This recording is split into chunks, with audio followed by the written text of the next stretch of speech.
Licenciado Eladio Hernández, psicólogo, en, en las etapas de los grandes, de las catástrofes, el ser humano reacciona de una forma científicamente estudiada. Kubler-Ross, esa famosa psiquiatra judía de la época, de la gran época del mediado del siglo pasado, el siglo XX, a propósito del magnicidio no, las atrocidades de los nazis con los judíos, desarrolló lo que se llaman las etapas del duelo. Negación, rabia, Primera negociación, etapa, segunda etapa, depresión tercera. y aceptación. Y faltó la negociación también. Dije negociación, Sí, perdón. bargaining. En inglés, dabda. Justamente estas etapas que pasa todo el mundo cuando la pérdida o lo que se llama un duelo, el concepto de duelo.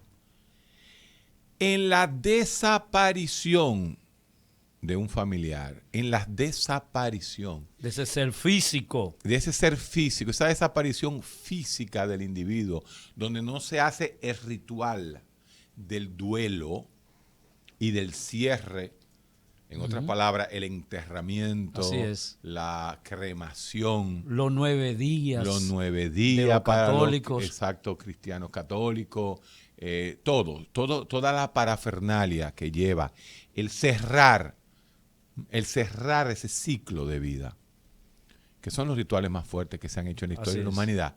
En el desaparecido no se puede hacer. Queda la incertidumbre. No, eso es exacto. La ansiedad, la agonía, la esperanza también. Todo el tiempo. Una madre no pierde la esperanza hasta el último día. La madre va a morir y pregunta si llegó fulano. Si llegó fulano. Eso es duro. Eso es. A propósito de que tú pones este tema tan tétrico, posiblemente uno de los temas más dolorosos que existe. A propósito de lo que ha salido en la prensa y lo que está en la prensa del día de hoy, y en estos días, de la desaparición de varias personas. O sea, que ha dado la coincidencias de que en un país de 10 millones de habitantes y 2 millones de turistas, 2 millones de haitianos, hay ¿cuántas personas desaparecidas? En este momento hay aproximadamente unas 6 personas desaparecidas. Que no se sabe dónde están. Que no se sabe dónde están. Posiblemente algún suicidio. No, allá vamos.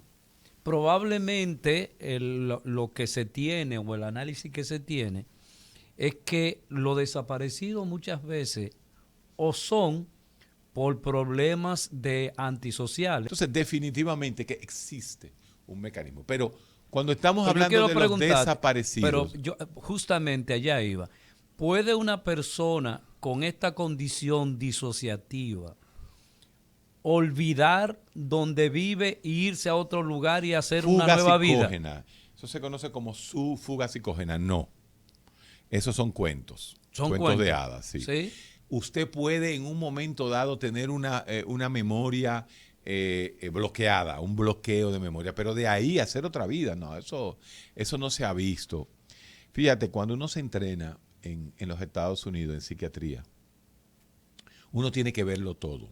A ver. O sea, uno tiene que conocer casos, inclusive uno viaja a otros lugares a conocer casos.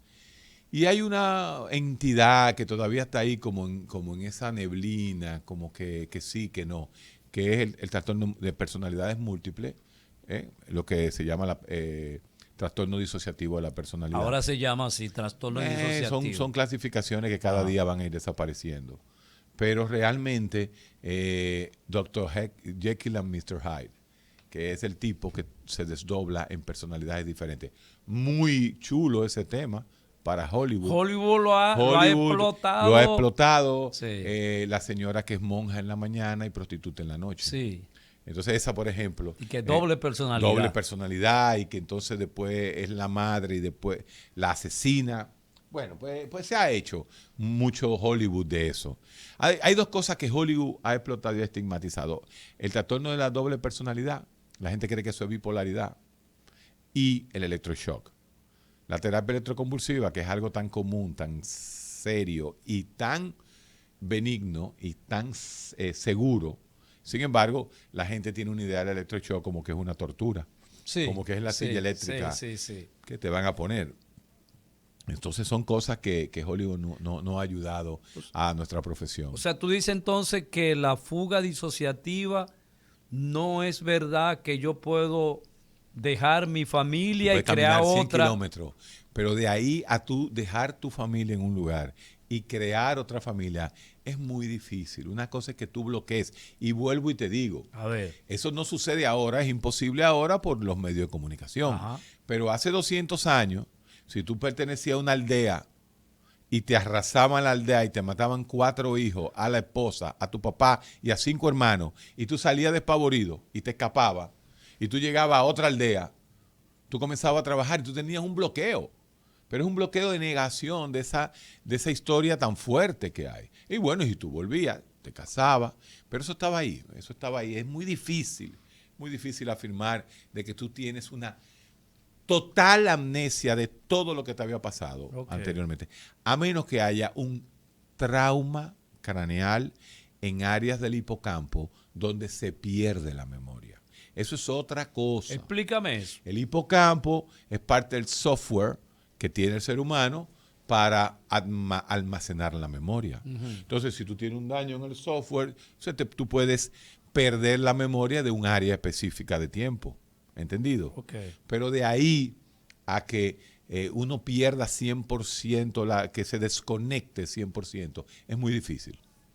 Y mucho menos en esta época. En esta época vamos a llamar que eso es imposible. ¿Qué otras alteraciones mentales tú piensas que pueden producir que alguien decida desaparecer?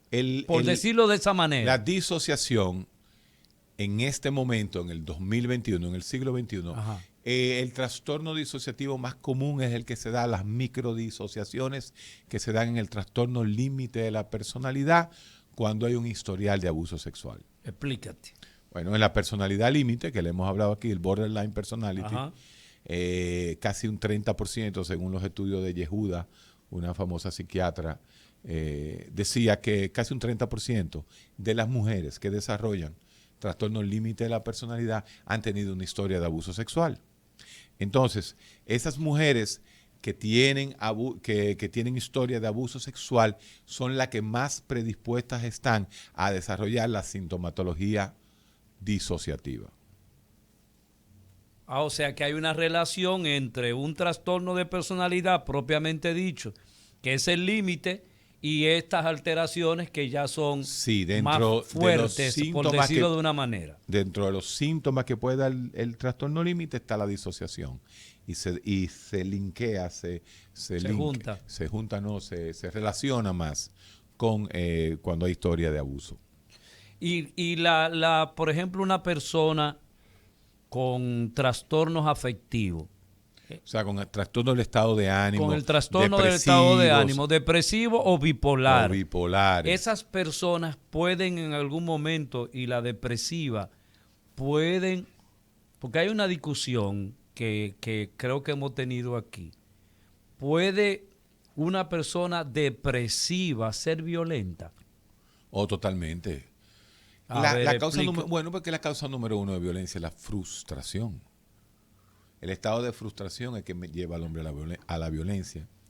Y en un estado depresivo, donde tú tienes una desesperanza, tú tienes un sentimiento de culpa, tú tienes un sentimiento de que no hay futuro, obviamente tú puedes frustrarte y crear violencia, claro que sí.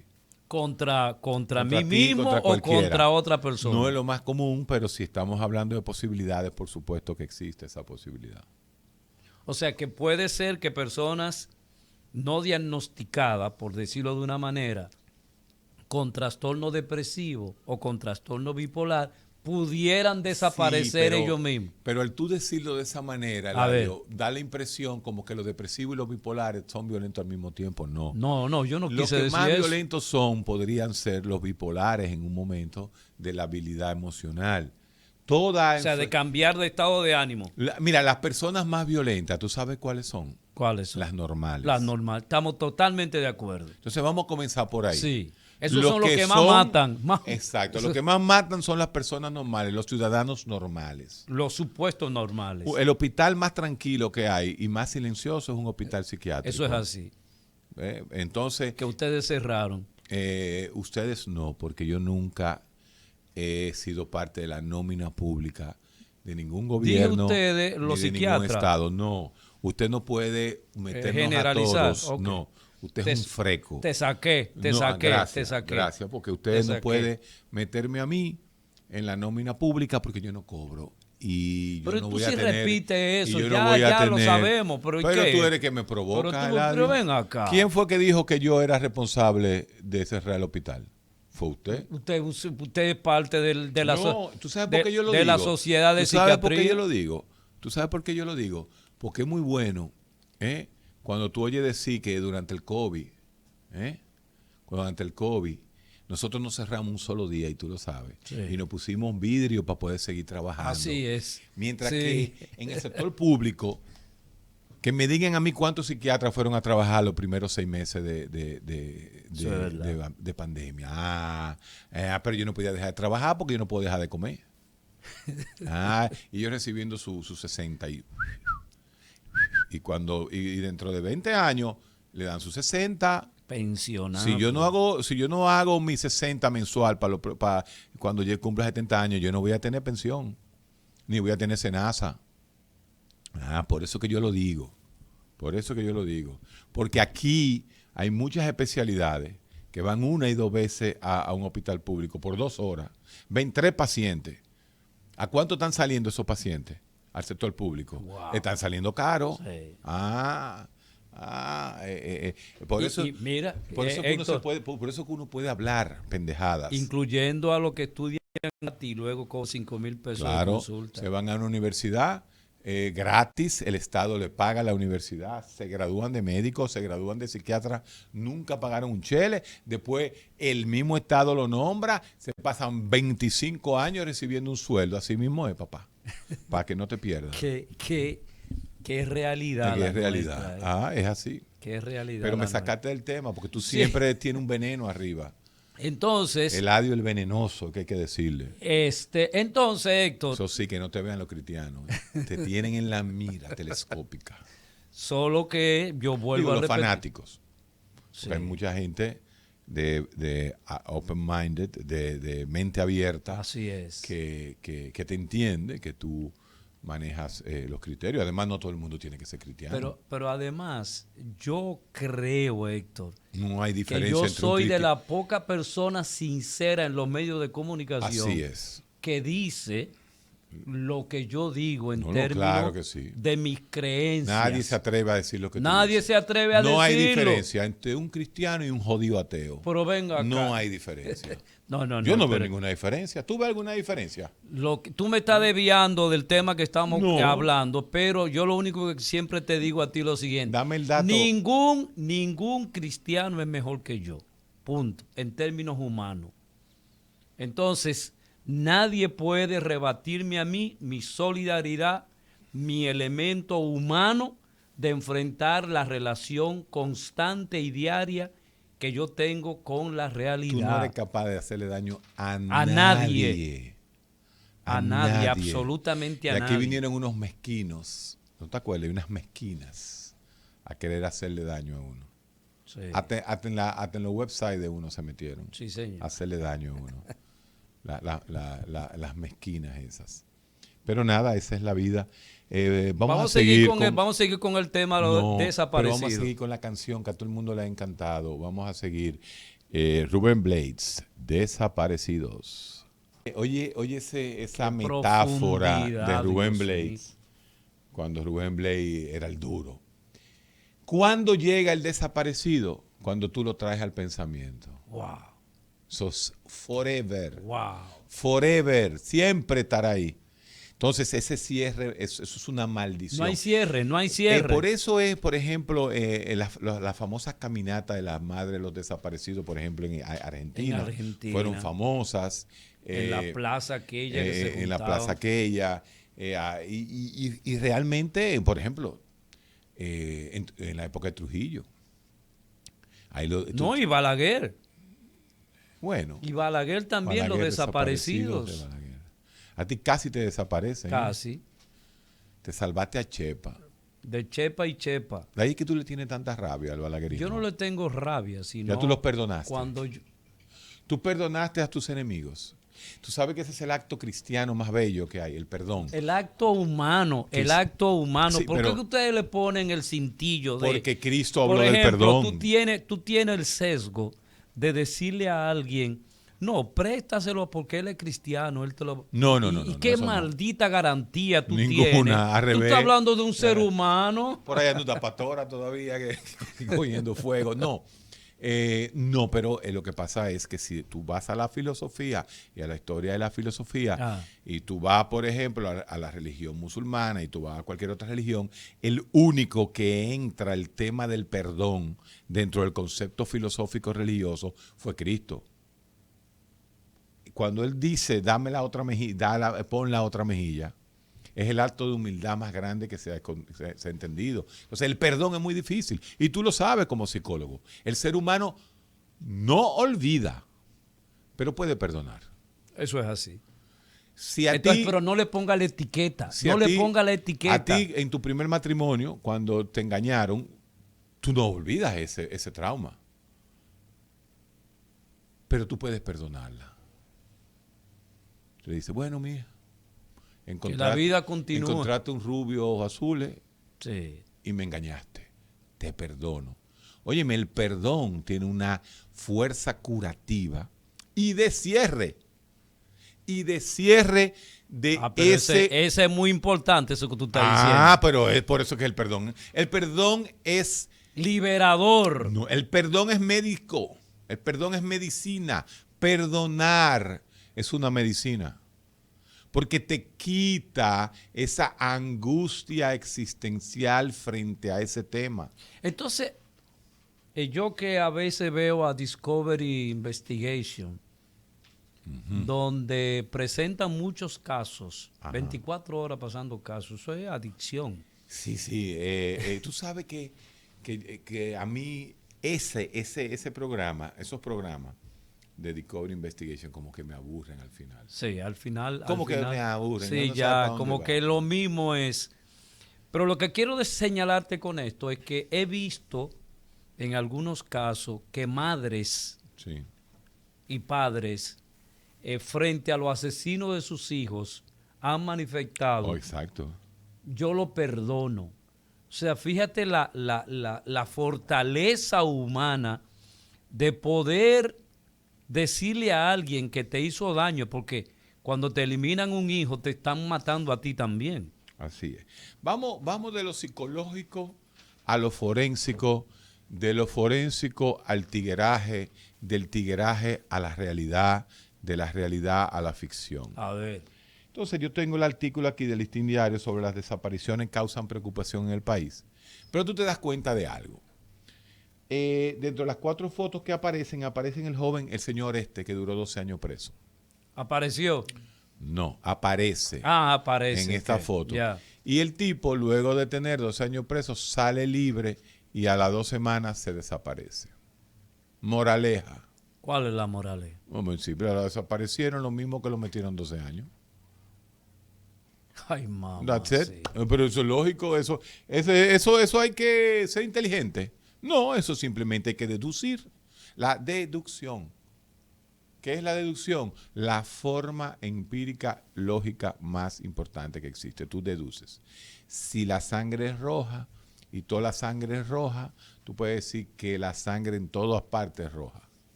Hasta que venga una falsación popperiana y te diga lo contrario. Yeah. ¿Tú me entiendes? Entonces, vamos a deducir. Si a ti te desaparecen de la sociedad 12 años para que no hable, sales y te desapareces a las 2 semanas. No, pero él tuvo una semana, 2 semanas hablando prácticamente todos los días por los medios Sobre sobre eso que él estuvo 12 años. por qué estuvo 12 años preso. ¿Por qué? Ahí es que está el detalle, papá. Todo tiene un porqué en la vida. Entonces, ese es un caso, pero hay otros más ahí en este artículo del Listín Diario. ¿Qué son muchas desapariciones? Tal y como tú dices, suicidios. Gente que se tira al mar, esa es una típica. Y no aparece jamás. ¿Tú sabes cuál es el lugar, el puente más famoso donde la gente se tira, verdad? El Golden Gate, allá en San Francisco. Oye lo que han hecho en California. Al Golden Gate le han puesto redes. Sí. En la pasadera de eso. Las pasaderas, ¿no? Tú puedes caminar porque tú puedes cruzar el puente a pies. Sí. Como todos los puentes, entonces tienes como caminarlo. Bueno, pues en la pasadera le han puesto unas redes. Primero arriba para que la gente no se pueda encaramar y tirarse. Y después de eso hay otras redes abajo. Sí. Porque era el lugar donde la gente iba a suicidarse. Sí. Así mismo es. Y en Estados Unidos y en los países europeos eso es muy frecuente. Sí. El asunto de quitarse la vida, incluyendo Corea del Sur. Bueno, Corea... Donde ha aumentado de manera desproporcional. Ese está entre los 3 países que más gente se suicida. El índice de suicidio, increíblemente, va directamente proporcional al índice de desarrollo del país. ¿Cómo así, Héctor? Mientras más desarrollado es el país, más gente se mata.